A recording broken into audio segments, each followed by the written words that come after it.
రావణుని వధతో లంకలో యుద్ధం ముగిసింది. లంకలో మళ్లీ ధర్మం స్థాపించబడింది.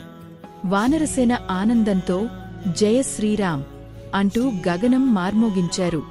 విభీషణుడు రాముని అనుమతితో లంక రాజ్యాన్ని స్వీకరించాడు. ఆయన రాజ్యాన్ని ధర్మపథంలో నడిపిస్తానని రాముని ముందు ప్రమాణం చేశాడు. కాని రామచంద్రుడి మనసులో మాత్రం ఒక ఆందోళన మిగిలి ఉంది.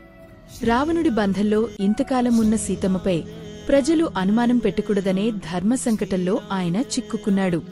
అందుకే సీతమ్మ పవిత్రతను నిరూపించుకోవాలని ఆయన చెప్పాడు. సీతమ్మ బాధపడకుండా ధైర్యంగా నిలబడి, రామా, నేను ఎప్పటికీ నీకే చెందాను. నా పవిత్రతను నిరూపించడానికి సిద్ధంగా ఉన్నాను అని అగ్నిదేవునికి ప్రార్థించి వెలిగిన అగ్నిలోకి అడుగువేసింది. కాని మంటలు ఆమెను తాకలేదు. ఆమె ముఖం ఇంకా కాంతివంతంగా మెరిసిపోయింది.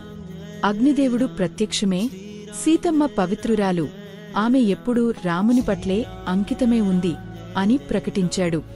రాముడు కన్నీళ్లతో సీతమ్మను ఆలింగనం చేసుకుని, నువ్వే నా జీవితం సీత అని అన్నాడు. యుద్ధం ముగిసిన తర్వాత రాముడు, సీతమ్మ, లక్ష్మణుడు, హనుమంతుడు, సుగ్రీవుడు, జాంబవంతుడు మరియు వానరసేనతో కలిసి లంక నుంచి అయోధ్య వైపు బయలుదేరారు. విభీషణుడు గౌరవంగా వీడ్కోలు పలికాడు. వారు పుష్పక విమానంలో ఆకాశమార్గం ద్వారా ప్రయాణం ప్రారంభించారు.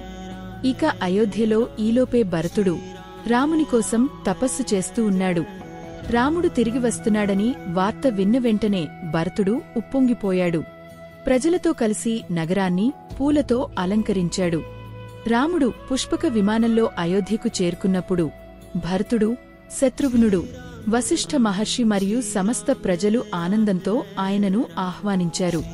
ఆ క్షణంలో నగరమంతా జయ శ్రీరామ్ నినాదాలతో మార్మోగిపోయింది. అయోధ్యలో ఘనంగా రామపట్టాభిషేకం జరిగింది. వశిష్ఠ మహర్షి స్వయంగా యజ్ఞమును నిర్వహించాడు. రాముడు సీతమ్మ సమేతంగా సింహాసనంపై కూర్చున్నాడు. వారి పక్కనే భక్త హనుమంతుడు వినయంగా కూర్చుని శ్రీరామునివైపు భక్తితో చూస్తున్నాడు. రామరాజ్యం ఆరంభమైంది. ప్రజలు సుఖంగా జీవించారు. పేదరికం, అన్యాయం లేని రామరాజ్యం అది. ప్రతి గృహంలో సంతోషం, సత్ప్రవర్తన, శాంతి నెలకొంది.